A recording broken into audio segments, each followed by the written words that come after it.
Estamos iniciando mais uma edição da Sessão TV Atende. Nosso convidado de hoje é o médico pediatra, Dr. Márcio Eli Pontes.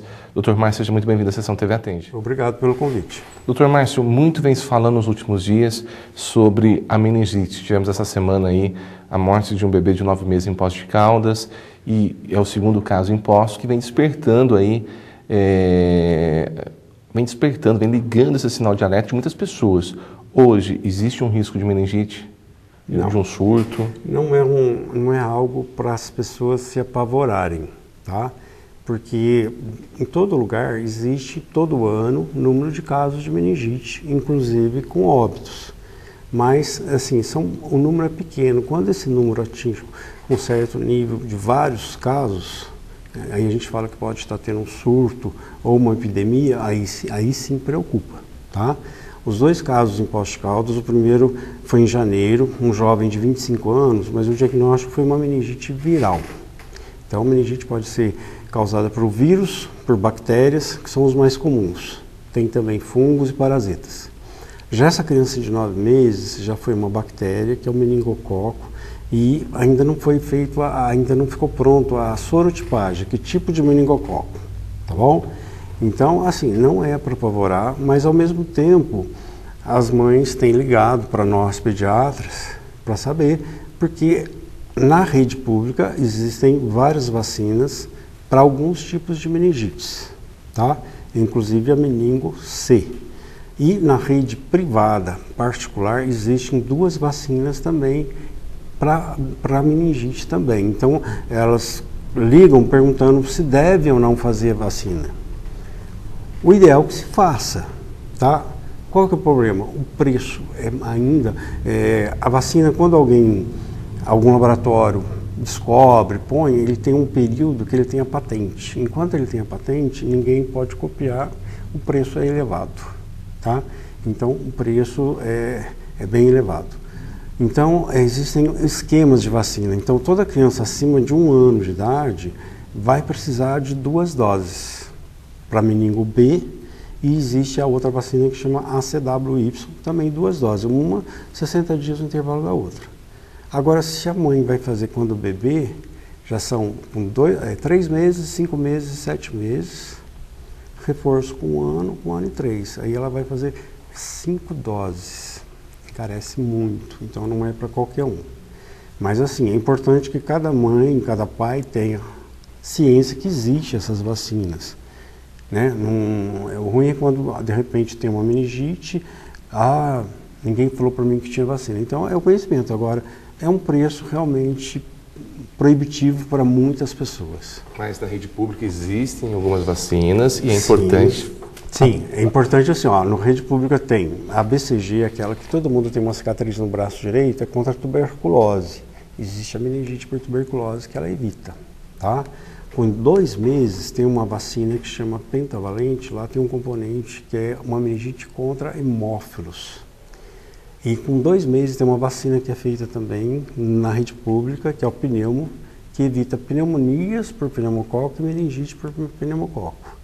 E com 3 meses é a de meningo C, é a mais frequente no Brasil, então existe essa vacina gratuita no posto, tá? O que está acontecendo hoje? A gente não está tendo algumas vacinas tendo uma cobertura vacinal ideal. Então, tem mães que têm medo de fazer vacina por vários fakes, né? A vacina pode fazer isso, pode fazer aquilo. Mentira, a vacina hoje é um grande avanço da medicina. Que existe hoje para a doença é a vacina. Para a prevenção é vacina, tá bom? Promoção leite materno, tá bom?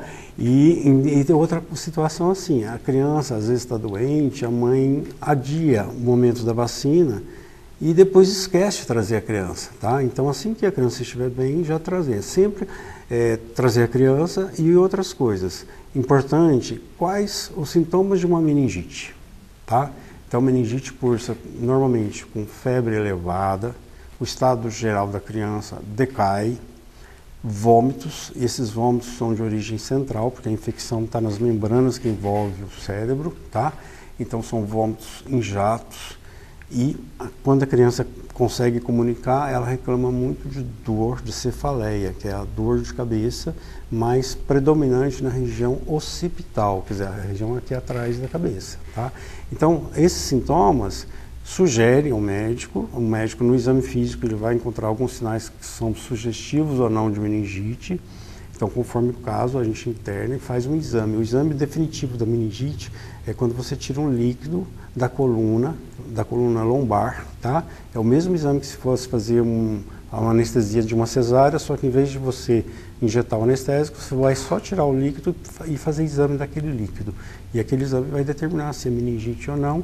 Se for meningite, qual é o agente? Se é uma bactéria, se é um vírus, se tem uma gravidade ou não. Essa doença, a meningite, as pessoas ficam doentes pelo ar, no contato com as pessoas? Como ocorre essa transmissão? A transmissão ocorre por ar. É interessante assim, eu posso estar 10 pessoas, uma pessoa pode transmitir e das 10, uma desenvolver meningite e outras não, tá? Sempre que a gente tem um caso, se é comprovado que é bacteriano, as pessoas que são os contactantes, as pessoas que tiveram contato têm que tomar medicamento, tá bom? Mas a transmissão, assim, é pessoa a pessoa e muitas pessoas são totalmente assintomáticas, mas transmitem. O que é a meningite? A meningite é uma infecção, no nosso crânio tem a calota óssea, o cérebro no centro, e em volta, entre o cérebro e o osso, existem 3 membranas, tá, que amortece e também passam líquidos por ela para fluidificar o sistema. E essas 3 membranas são chamadas de meninges, tá? Dura mater, pia mater, tá? Então a infecção é nessa membrana, não é dentro do cérebro. Quando eu tenho uma infecção dentro do cérebro, eu chamo de encefalite. E às vezes eu posso ter uma infecção que pega o cérebro e as membranas, aí fica meningoencefalite, tá bom? Mas a meningite é só a membrana que envolve, as 3 membranas que envolve o tecido cerebral. Nesses casos que a gente chamando a atenção aí de muitas pessoas em todo o Brasil, a recomendação é a vacina, mas a mãe em casa, ela consegue identificar, ou o primeiro sintoma que a criança não está bem é levar no médico?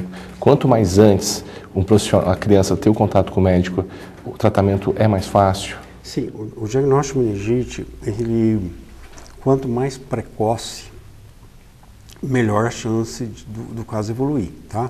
Então, as meningites virais, a maioria não leva a óbito, mas pode deixar sequelas.